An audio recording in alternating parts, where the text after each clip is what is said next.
Hi, good afternoon. I just wanted to take a minute to share something that I think is really important, and it's about diabetes support. Or in some cases, as a diabetic, you may think of it as annoyance and not support. And I really wanted to just share something very personal that happened to me recently.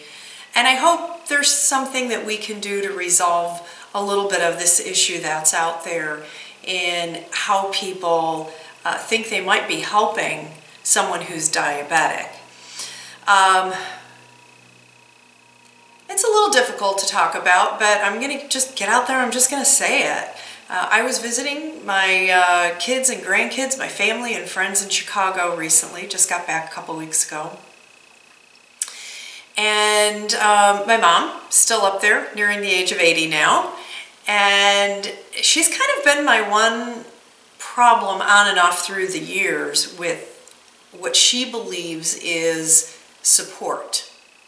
And in the very beginning, when I had learned to reverse the effects of diabetes, I would tell people, I'm not diabetic any longer. And if I look at my lab test that at one time said I had metabolic syndrome, and then after I went through the whole process to change my life, and that lab test came back, that piece of paper that said no under metabolic syndrome, that was a very exciting day for me.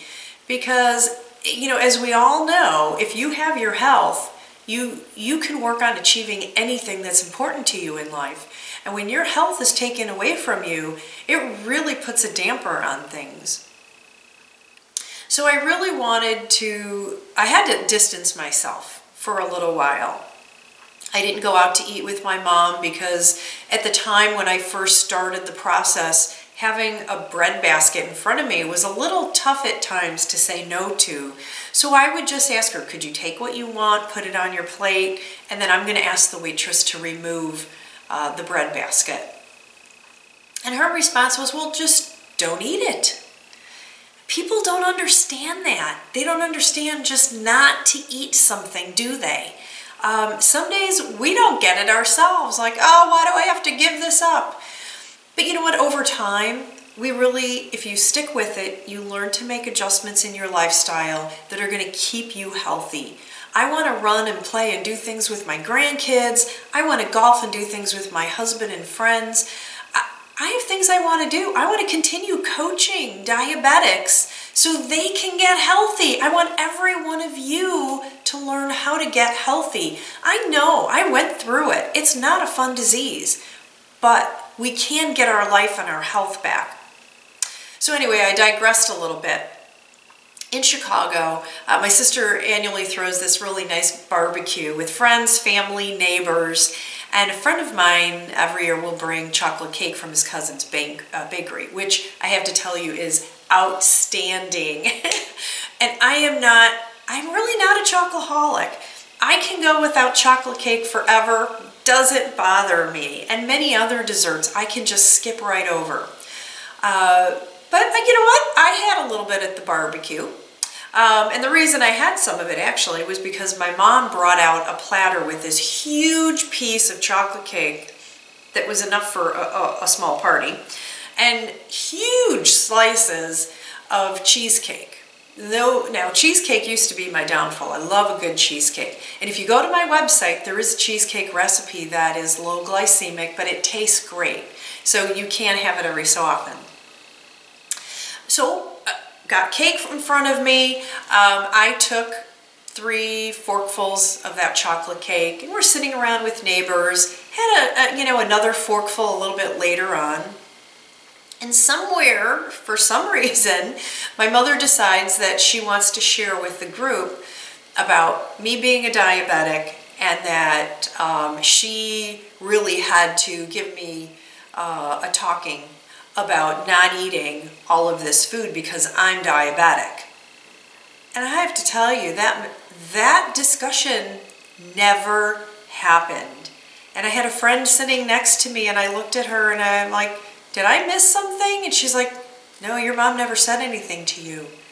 And later that evening, after everyone left the barbecue, my sister asked me, she actually said she was surprised that I didn't kind of let my mom have it. And because she lied about what she said. And I'm not about to do that. I'm not looking to put anyone in a bad light. You know, I know my mother loves me, and I know in her own way she's very supportive. I know she's very proud of what I've accomplished. She's proud of the book. She's proud of what I do for others. I know that. But why would somebody out and out lie to say that they had to talk to you about your diabetes when it never happened? And so for my mother, she wanted to feel important. And like a lot of moms out there, we always want to feel like we're needed, right? We need to be needed. So that's why I let it go for now. And the other reason is I didn't have much of an opportunity to share my feelings with her. It hurts, you know. I was embarrassed when she made the comments in front of others, and you know, everyone else was very lovely. You know, they all chimed in and said, yeah, everybody needs a break. You need to have a taste of something fun once in a while. And they were very supportive in their way. But it really was what happened. It was about my mom, and it really wasn't about me. It was really about her need to feel like she was the one who helped me reverse the effects of diabetes, when unfortunately, it pretty much is the exact opposite. Now, just think for a second. Think about people that are close to you that maybe don't support you the way you think they should. What are you going to do about it? What are you going to do about it? And the reason I ask is because you cannot continue on in life letting people allow you to feel bad or embarrassed. It's hard. It's hard because these are people that we love. I want you to think, do you enjoy having time with those folks? I had to stop for a while having dinner with my mom until I could get over the hump and learn what I needed to do. And then now it's fine. It doesn't bother me. I can have a meal with my mom out. But I had to go through it. It's about not taking on someone else's monkey. Other people have issues, just like we all have issues, but we can't take on the other issues or issues of others when we're trying to work on our own. And there'll always be something that we're going to need to work on. We're not perfect, we're human, and that's okay. So if you need to step away from someone for a little while, they're not really helping you the way you need to, that's okay. Take a break. Think about what you want to do to move forward. I don't want to lose family and friends. So I actually am going back to Chicago. We're going to have a new grandbaby coming up here in several weeks. And I will then be able to have an opportunity to chat with my mom in person versus over the phone. And I think it's important, while she's nearing 80 years old, do I think she's going to change her ways? Absolutely not. But it might make her take a little bit of pause. And I think it's important to do it in a loving manner. It's important to be caring, even though our feelings might have been hurt. I know in this case mine was. But I'm going to share that with her, and I'm going to tell her she needs to rethink before she says something.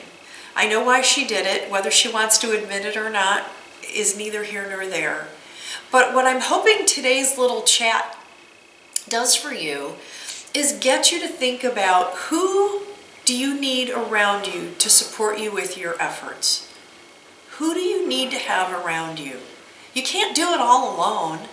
And maybe there's a support group out there, or there's a group of friends or family or other diabetics, whatever it may be.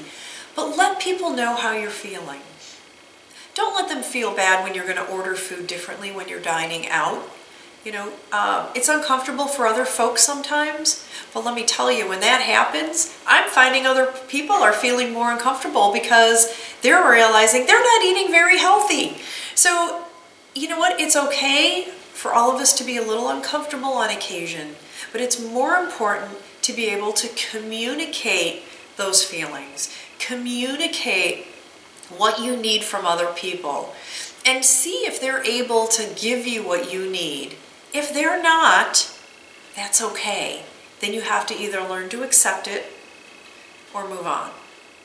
So when I come back from Chicago next month, I'll give you an update and let you know how the conversation went with Mom. I'm praying and hoping that it goes well. And I really hope to hear from you if you're having some of those issues. Go to my Facebook page. It's Reverse My Diabetes on Facebook. Go to my Twitter account, My Diabetes Gone on Twitter. Email me, info@reversemydiabetes.net. Let me know what's going on. Let me know if I can help you. If you want to just practice with me and what you want to share with others, I'm that person you can practice with. In fact, I'm going to be having a conference call coming up, so look for that as well. We need to get out there. We need to be able to be confident in reversing the effects of diabetes and not feeling bad about it. We have a right to be healthy. So, good luck to you. I hope to hear from you, and I'll check in with you after my meeting with Mom. Take care.